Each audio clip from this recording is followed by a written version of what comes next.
السلام علیکم ناظرین، اسدابے تو آپ ہم سب کا اپنا مشترکہ یوٹیوب چینل دیکھ رہے ہیں۔ ناظرین، گزشتہ کئی دنوں سے جو ہے آپ کو پتہ ہے کہ پمز ہاسپٹل کا جو واقعہ ہوا ہے انتہائی دردناک ہے، انتہائی جو ہے افسوسناک واقعہ تھا۔ کئی بچوں کی جانیں اس میں گئی ہیں، کئی ماں کے لال جو ہے وہ جدا ہو گئے ہیں۔ ماں کی آپ نے آہ و بکا سنی، ماؤں کی چیخیں سنی۔ ان کا یہ کہنا تھا کہ ہمارے دو تین تین دن کے بچے جو کہ بڑی لاڈ اور بڑے پیار اور بڑی منت و مرادوں سے جو ہے اللہ نے ان کو نوازا تھا، وہ جو ہیں اس دنیا میں نہیں رہے اور آگ کی وجہ سے جو ہے وہ آگ کی لپیٹ میں آئے ہیں۔ ناظرین، یہاں پہ میں ایک اور بات کرتا چلوں کہ اب اس پہ جو ہے سیاست ہو رہی ہے۔ یہ جو ٹائم ہے یہ ہے ان ماؤں کے ساتھ یکجہتی کا، ان ماؤں کے درد کو بانٹنے کا، ان ماؤں کو دلاسا دینے کا۔ لیکن یہاں پہ جو ہے ایک الٹی گنگا بہہ رہی ہے۔ یہاں پہ جو ہے وفاق اس پہ صوبائی حکومت پہ الزام ٹھہرا رہی ہے۔ صوبائی حکومت جو ہے وفاق کو جو ہے اپنے لفظوں میں جو ہے گھیر رہی ہے۔ صوبائی حکومت کا کہنا ہے کہ یہ غفلت ہے وفاق حکومت کی، کہ جس کی وجہ سے جو ہے یہ اتنا بڑا ثانیہ ہوا ہے۔ میری یہاں پہ جو ہے ایک گزارش ہے، بلکہ ایک ایڈوائز بھی ہے صوبائی حکومت کو۔ آپ نے جو ہے وفاق کو باتیں کی ہیں، وفاق کو جو ہے آپ نے گناہ گار بھی ٹھہرایا ہے، وفاق کو آپ نے یہ بھی کہا ہے کہ جی آپ کی حکومت کی جو ہے غفلت کی وجہ سے اتنا بڑا ثانیہ ہوا ہے۔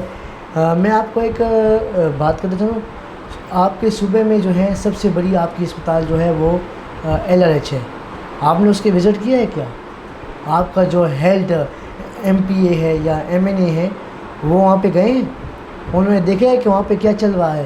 آپ لوگ مطالبہ کرتے کہ جی عمران خان کو LRH لایا جائے، تو کیا عمران خان کو ماننے کا ارادہ تھا؟ یقین مانیں کہ وہاں پہ جو لوگ جاتے ہیں وہ کٹ جاتے ہیں، کس طرح ذلت کی زندگی ان کو گزارنا پڑتی ہے، کس ذلت سے ان کو گزرنا پڑتا ہے، ایک جگہ سے دوسری جگہ، دوسری جگہ سے تیسری جگہ، تیسری جگہ سے چوتھی جگہ۔ وہ مریض جو ہے تنگ آ جاتا ہے اپنے یہاں پہ آنے پہ۔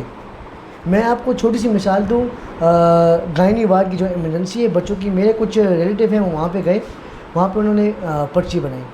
وہاں کا جو اسٹاف ہے وہ تو انتہائی نالائق اسٹاف ہے، کیونکہ اگر آپ میٹرک کی طالب علم کو بھی وہاں پہ بٹھائیں نا تو ان کو آپ اسپیلنگ بولیں یا نام بولیں تو وہ اسپیلنگ 5 منٹ میں آپ کو لکھ کے دیں گے۔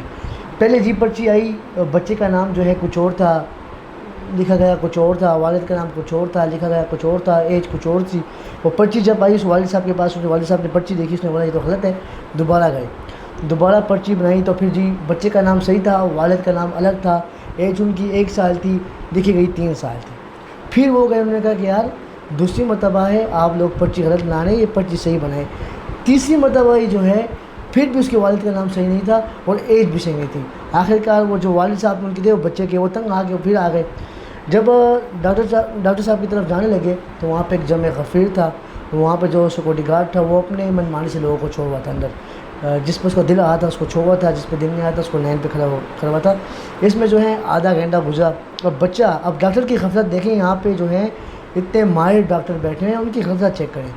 اس کے باپ نے اپنی وائف کو کہا کہ آپ اندر جا رہی ہوں، مجھے وہ الاؤ نہیں کر رہے، ایک بندہ الاؤ کر رہے ہیں، لیکن اس بچے کو بہت تیز ٹمپریچر ہے تو اس کا بخار جو ہے آپ لازمی چیک کروانا اور اس کے بعد انجیکشن یا کچھ لگانا۔ وہ جب اندر لے کے گئی تو پہلے تو جو ہے انہوں نے ڈائریکٹ ان کو کینولا پاس کیا اور ان کی وائف نے ان کو کہا کہ جی ان کو بخار ہے، بہت زیادہ ان کو جھٹکے آ رہے ہیں تو ان کا ٹمپریچر چیک کریں۔ تو آگے سے جو نرس بیٹھی ہوئی تھی وہاں پہ انہوں نے کہا کہ آپ ہم سے زیادہ سمجھتی ہیں، ہم سمجھتے ہیں ان کو ٹمپریچر اتنا نہیں ہے، ہم اس کو انجیکشن لگاتے ہیں اور اس انجیکشن سے ان کو جو ہے وہ ریئیکشن بھی ہو سکتا ہے، ان کو الرجی ہوگی اور ان کا جو پیٹ وغیرہ ہے وہ بھی خراب ہو سکتا ہے۔ ابھی انہوں نے پلاننگ جو ہے پہلے سے کی ہوئی تھی کہ یار ایسا ہو سکتا ہے۔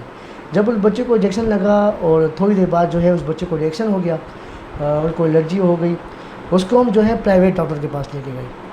اب پرائیویٹ ڈاکٹر کے پاس لے کے گئے تو وہاں پہ جو ہے انہوں نے کہا کہ جی اس بچے کو تو ریئیکشن ہوا ہے کسی انجیکشن کا یا کسی میڈیسن کا، تو انہوں نے کہا کہ جی ہاں ان کو انجیکشن لگایا ہے ریڈنگ ہاسپٹل میں۔ یقین مانیں جب ان کو ان ڈاکٹر نے ان کا ٹمپریچر چیک کیا تو اس بچے کو 104 ٹمپریچر تھا۔ اب آپ مجھے یہ بتائیں کہ 104 ٹمپریچر میں انجیکشن کون لگاتا ہے؟ اللہ نہ کرے اس بچے کو کچھ ہو جاتا، اس کا ذمہ دار کون ہوتا؟ یہ چیک اینڈ بیلنس کس کا کام ہے کہ رکھیں یہاں پہ؟ صوبائی حکومت کو چاہیے کہ پہلے اپنے گھر کو سنبھالے اور پھر جو ہے لوگوں کے گھر تک پہنچے. جیسے کہ وفاق پہ وہ باتیں کر رہے ہیں, وفاق میں بھی جو ہے غلطیاں ہوں گی, کوتاہی ہوں گی. میں یہ نہیں کہتا کہ یار وہ بالکل پرفیکٹ ہے, ان کی بھی.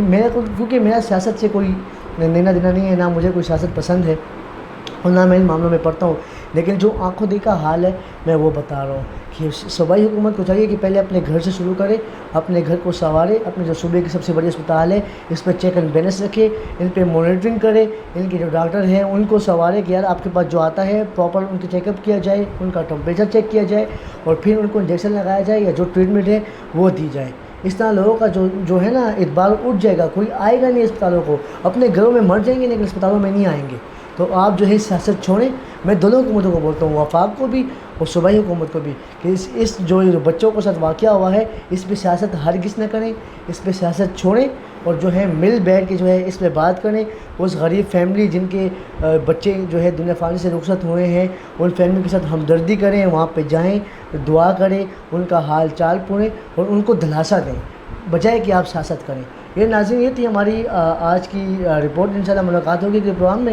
اب تک جو تازہ اپڈیٹ ہے وہ پمز انتظامیہ نے جو ہے ثانیہ پر پراپر تحقیقاتی کمیٹی جو ہے وہ بنا دی ہے اور 48 گھنٹوں کے اندر جو ہے رپورٹ جمع کروانے کی ہدایت بھی کی ہے. نوٹیفیکیشن کے مطابق کمیٹی کی آگ لگنے کی اصل وجہ اور فائر سیفٹی اقدامات کا جائزہ لیا گیا ہے. ریسکیو آپریشن کی افادیت اور اسپانسنگ ٹائم کی بھی جانچ کی جائے رہی ہے. واقعے کی ذمہ داری کا تعین کر کے سخت کارروائی کی سفارش کی جائے گی. یہ اب تک جو ہے وہ ثانیہ پمز چلڈرن اسپتال کی جو ہے وہ اپڈیٹ تھی. انشاءاللہ مزید جو اپڈیٹ ہوگی وہ آپ کے سامنے لائی جائے گی.